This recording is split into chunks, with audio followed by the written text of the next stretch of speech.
That which indicates through its import, different words, which just most translators would just, I don't know, import in other,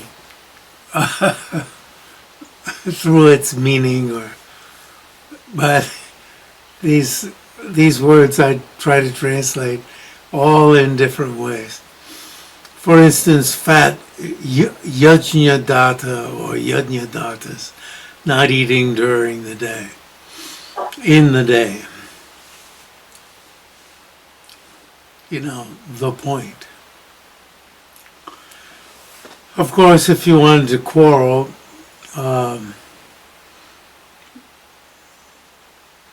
maybe yajna datta has some disease. So doesn't eat in the day and doesn't eat at night and still is fat. I'm sure there must be some disease. But we're not looking for picayune objections.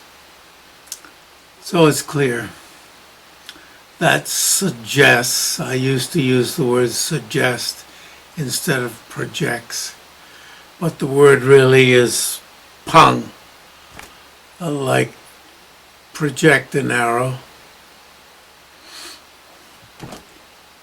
projects that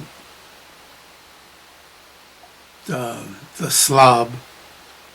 You know, you want to use words like, you know, symbol just means fat, but that fat slob doesn't eat during the day, you know, conveys more that you want to make the point, the pointed point, that he really packs it in at night. You know, people always say things like, well, I don't drink before noon. You know, is an understated way of saying I drink like hell afterwards. One professor said to me, I never drink alone. And then subsequently I found that when he saw that Betsy and I didn't have any alcohol in our apartment, he would run back to his apartment, which was nearby, to wolf down some drinks and then come back. He wasn't staggering.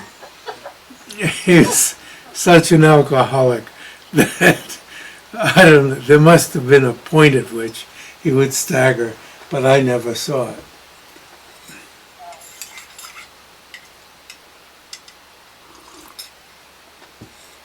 We went to the faculty club at, I won't say the university, I was about to say it. And the waitress brought one drink in a glass. And he went, and he said, bring another one. It's kind of sad. Anyway, very brilliant scholar.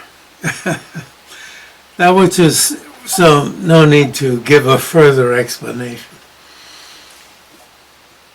So an affirming negative, affirming negation, that which establishes a thing through one phrase, or through only one phrase, is a case of one phrases containing both the elimination of an object of negation and an explicit projection, suggestion, explicit, you know, suggestion doesn't work. You see, if it's an explicit, you don't want to say suggestion. So the young Hopkins had to get rid of suggestion. Projection of another phenomenon, for instance, non-production from self exists. Non-production eliminates production from self. Non-production from self eliminates production from self. Exists is the explicit projection. It's not just a suggestion. Exists couldn't be clearer. That's something positive. So, as it's going to say down below, we may as well cover what appears down below. Since the expression is when this is expressed, or if you're meditating, if you're thinking about the existence, for instance, of emptiness, if you search for, production or inherent existence, and your emphasis is on the absence of inherent existence exists,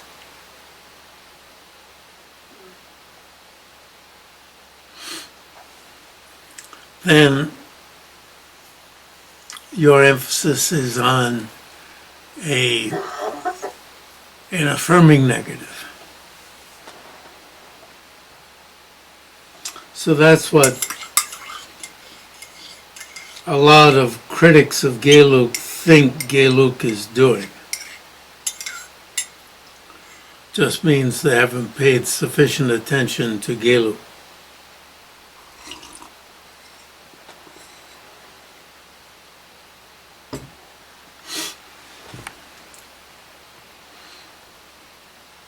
Then the next one, third one.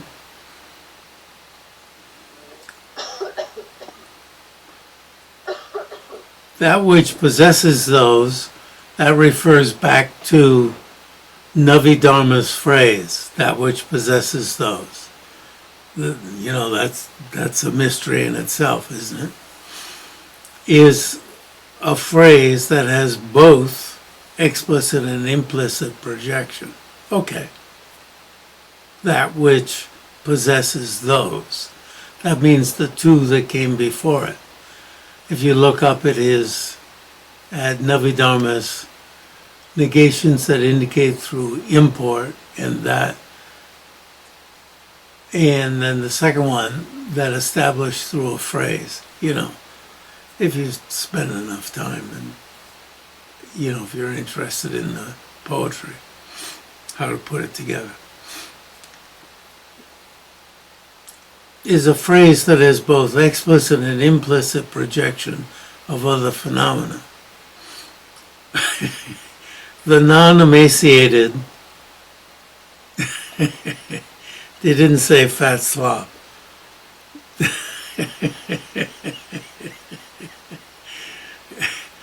He ain't emaciated.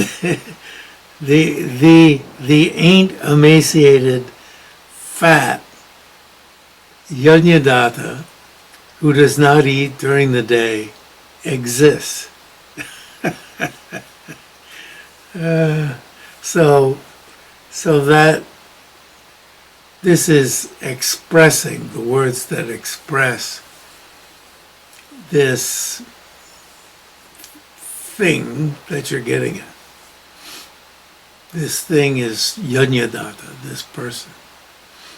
And as we mentioned last time, why Yajnadatta gets mentioned and not Devadatta, whether they're cousins or rivals or what the situation is, they're two fat guys. And it's kind of interesting. I mean, is it fat is valued certainly in Tibetan culture at that time. So I'm kind of making fun of it, calling them slobs, because it was not entirely, it's not the culture I was brought up in. Fat was good. The later culture I grew up in, Okay. So my later culture is affecting how I read it, huh? That which does not indicate through its own words is, for instance. So that means there's a context. Does not indicate it through its own words. There's a context which has already been set up. This person is either a kshatriya, a royal caste, or Brahmin. You say, not a Brahmin. So that makes him royal caste.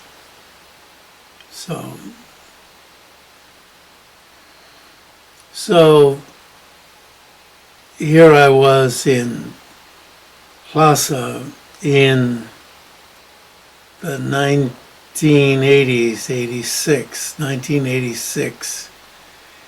I was there 86, 87, 88, 90, and 93. Take any of them. And, you know, I'm with a group of Tibetans, and the taxi driver is Tibetan, and they're all from the rear,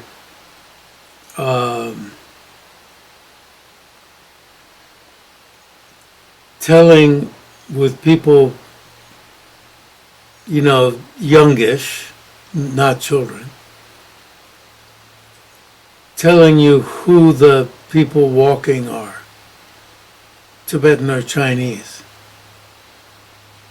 So the context was Tibetan or Chinese. So you could positively choose out Tib, Chin, Chink, or whatever. You know, Tib, Chin, whatever, but, or not Tib, right? You could do not. And that would tell you it was Chinese. Not Chinese, Tib. But they were doing it in Tibetan. Kya, Pur, Kya, Kya Mai. You know, it was a game. Because the haircut could be local, you see, but still by certain signs, the hatred was so deep, you see. It was a hate pick. Are we going to hate this guy? Hate was terrible. Probably still is, maybe worse. Terrible. Really awful. Does this mean for the implicit, the non-something or other, you need a context, whereas you don't need context for the explicit? Yeah, the explicit is all said in the words. So this would be not Chinese. So you know it's Tibetan. You don't have to, you know, it's choice of two. It's awful. I probably have told you this story at that time. My mode of transportation when I was going out to Trebon to study with my Mongolian teacher was in the back of a wagon, steel wagon, small wagon. And I'd come back in a steel wagon. And there were a few monks in one day. And a young soldier who was cute to my gay eye was trying to get in, and he was small. And he was wearing civvies. He wasn't wearing his soldier outfit. And he was trying to get into the wagon, and he couldn't pull himself up. And I felt sorry for him.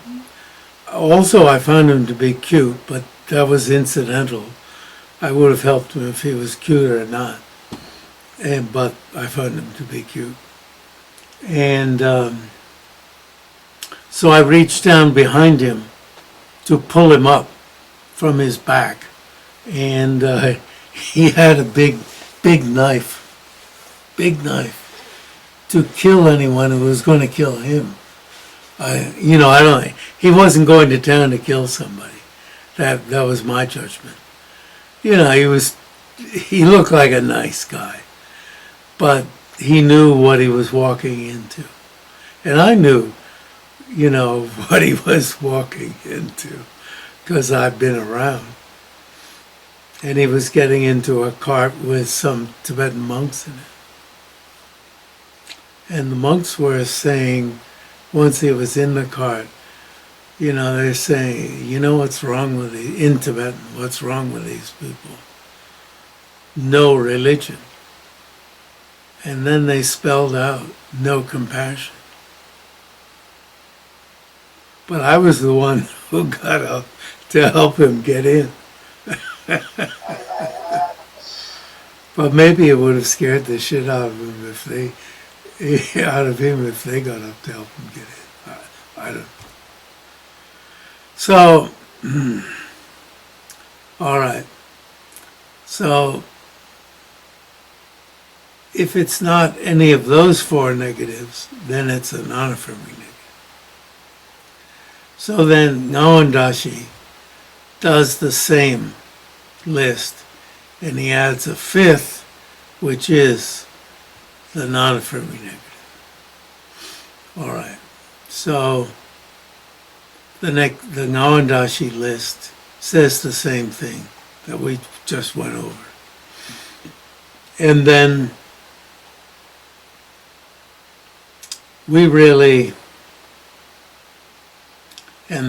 if we skip down to the next set of material, if you have any questions about what are listed as 1, 2, 3, 4, 5, the first is a list of 4 with bullets. And it's very helpful, really, to have it said in different ways. And to, whatever way you want to put it, suffer through the different ways of saying it, because it causes you to stretch yourself into the slightly different ways of saying. Then, this this series of defenses, I believe you can follow yourself. The only thing I want to point out, some better readings. Just before the Tibetan, it says the first reason. Literally, it says the first sign. I was trying to make it easier for people to read by calling it reason rather than sign. But it literally says sign. Sign and reason mean the same thing. So the first sign, and all of those say sign. The second sign after the Tibetan. And we have got better phrasing rather than that is, comma, that. Nowadays we say, which is that? No comma. Which is that? And all of them nowadays, Jules Levinson happened upon that happy reading. The first sign, which is that? No comma. You got it?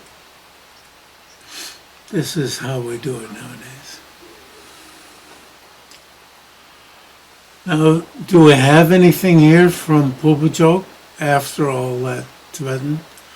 Pur-bu-jog Jamba-gyatso.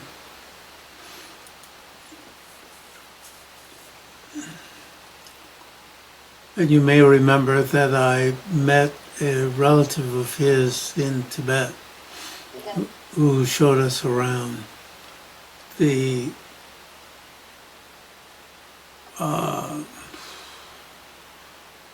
western side of Drebong, which is the Ganden Potrang, the Ganden Palace. In other words, the Ganden this is the palace of the Dalai Lamas, the whole western side, the left-hand side of Trebung as you face it. And so that's, the Tibetan government, the old government, was called, old until the communists took it over, was called the Ganden Pochang, the Ganden Palace. And once the Dalai Lama resigned from his position in the government, he went back. The Ganden Pochang never stopped, but the Ganden Pochang moved into, with the fifth Dalai Lama, as the government of Tibet. And then when the Dalai Lama resigned his position in the government, he then solely still had the position as the head of the Ganden Pochang, not government, which is still, that's his office in Dharamsala, the Ganden Pochang, the Ganden Palace.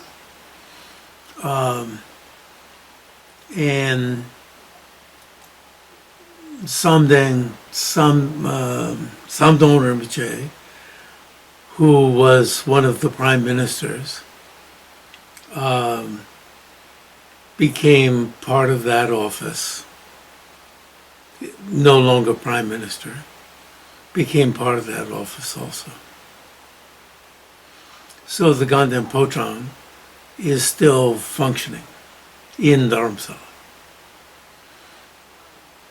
And I mentioned that I surreptitiously videoed this relative as he told stories about this Pur-bu-jog Jamba Gyatso.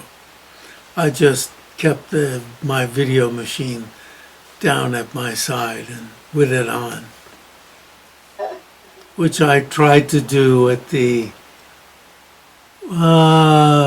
viewing of the last Panchen Lama in Tibet, when the viewing of his mummified corpse in its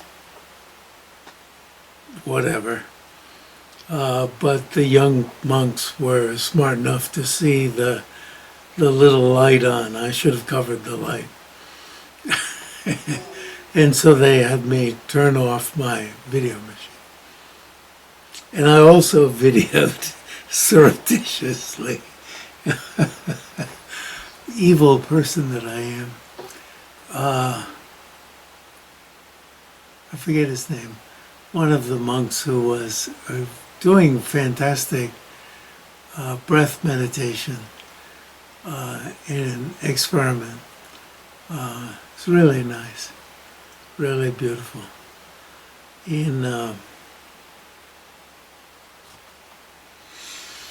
Anyway, it'll come to me. It's really lovely.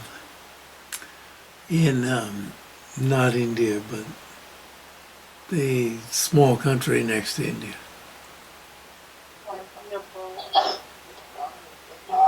Nepal, Bhutan, Bangladesh. Not Bhutan, but the one that India ate. Sikkim. Anyway, Pur-bu-jog Jamba Gyatso, Dan Purdue, that was part of his, he translated part of this in his book about Tibetan monastic education, that debate manual. Jamba Gyatso, Pur-bu-jog Jamba Gyatso, wrote a really nice debate manual, which is widely used, not by Gomang, but the present abbot of Gomang said it's a really good debate manual.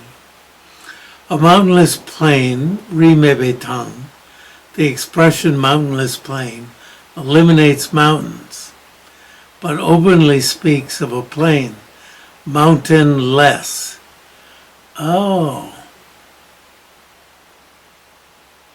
It's mountainless.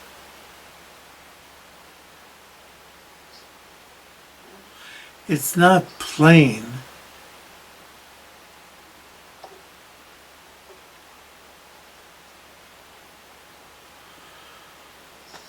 So this sentence says, a mountainless plain is an affirming negative, explicitly projecting or indicating a positive phenomenon in place of an object of negation. Mountain. I see. The object of negation is mountain. I see. I'm just not thinking. I thought I had a correction of myself and yourselves. I was entirely wrong. You were saying it correctly. The same is so. I don't like using the word true. The same is true. True's all right, but I like to avoid the word true. The same is so regarding the existence, the absence of inherent establishment, right? Absence of what? Absence of inherent establishment. This bears on meditation on emptiness. Yeah, this is where I wanted to stop. This bears on meditation on emptiness, which means to meditate on a non-affirming negative, in that the object of meditation is not the existence of an emptiness, but emptiness itself. Okay. Okay. See you around.